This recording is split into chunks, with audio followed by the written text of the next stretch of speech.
अस्सलामु अलैकुम वरहमतुल्लाहि वबरकातुह। एक बहन की जानिब से ये सवाल आया है कि जोड़ा बांध कर नमाज पढ़ना कैसा है और क्या जोड़ा बांधना जहन्नमी औरतों की निशानी है। तो ये सवाल है और इंशाअल्लाह इसके मुतालिक जो तवहुमात और जो चीज़ें लोगों के जहनों में आती हैं इंशाअल्लाह इस वीडियो में हम इसको क्लियर करेंगे।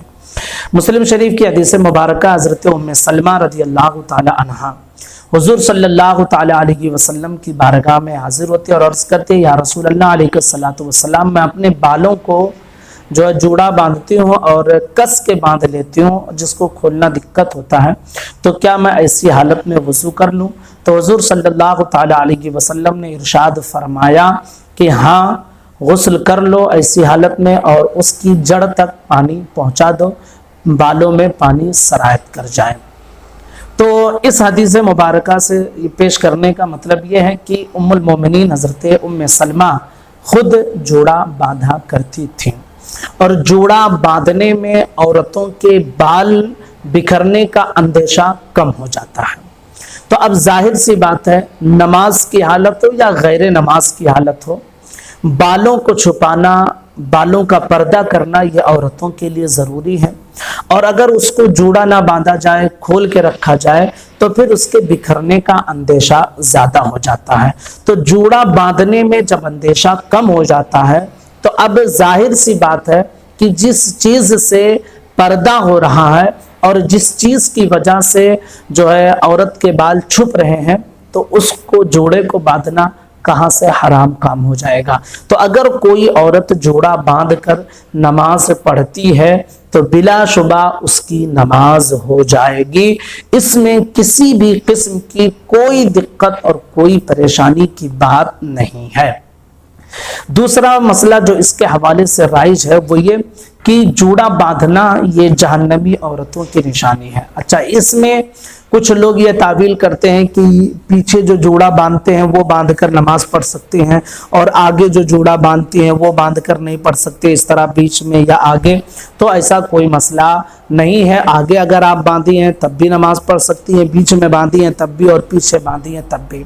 जो इस तरह के मसाइल बयान करते हैं मैं उनसे चाहूँगा कि वो दलील पेश करें कि आखिर क्या है मसला और कहाँ पे लिखा हुआ है कि इस तरह जोड़ा बांधना जहन्नमी औरतों की निशानी है।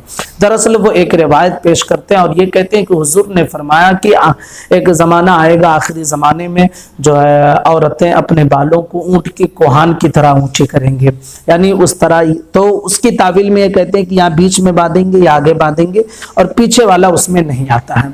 तो भाई इस तरह के हदीस मुबारका भी नहीं है। हदीस शरीफ में जो मरवी है वो ये है कि जो है जहन्नमी औरतों की अलामत ये होगी, निशानी हुजूर ने बताई है कि वो उनके सर ऊंट के कोहान की तरह ऊंचे होंगे।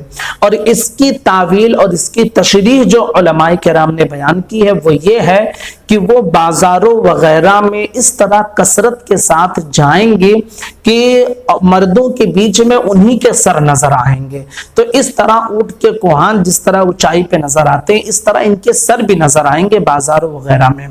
तो उलमाए किराम ने ये बयान किया और हदीस शरीफ में ये मफहूम मिलता है कि उनके सर ऊंट के कोहान की तरह ऊंचे होंगे, यानी बाजारों वगैरह में इस तरह घूमेंगे, तो वो जहन्नमी औरतों की निशानी है। ना ये कि कोई बाल को अपना जोड़ा बंधा दे आगे या बीच में या पीछे तो वो जहन्नमी औरतों की निशानी है, ऐसा कोई मसला नहीं है। आप आगे भी बांध लें या जो है बीच में अगर बांध रहे हैं या पीछे बांध रहे हैं, किसी भी किस्म की कोई दिक्कत और कोई परेशानी की बात नहीं है। जो मतलब हदीस पेश करते हैं और कहते हैं कि ऊंचा जोड़ा बांधना जहन्नमी औरतों की निशानी, ये गलत चीज़ है। ये उलमाए किराम ने जो हदीस का मफहूम बयान किया है और जो हदीस शरीफ में मिलता है कि उनके सर ऊंट के कोहान की तरह ऊंचे होंगे और इसकी तावील ये कि बाजारों वगैरह में वो इस तरह मर्दों से ज़्यादा नजर आएंगे। तो ये मसला है। तो अब इससे समझ में आता है कि जोड़ा बांधना ये कोई जहन्नमी औरतों की निशानी नहीं है और जोड़ा बांध कर नमाज पढ़ने में बेपर्दगी भी नहीं होती है। और बेहतर ये है कि नमाज वगैरह जब पढ़ें तो इस तरह बालों को समेट लें ताकि बेपर्दगी ना हो। जोड़ा बांध कर आप नमाज पढ़ सकती हैं, कोई दिक्कत और कोई परेशानी की बात नहीं है। السلام علیکم ورحمۃ اللہ وبرکاتہ۔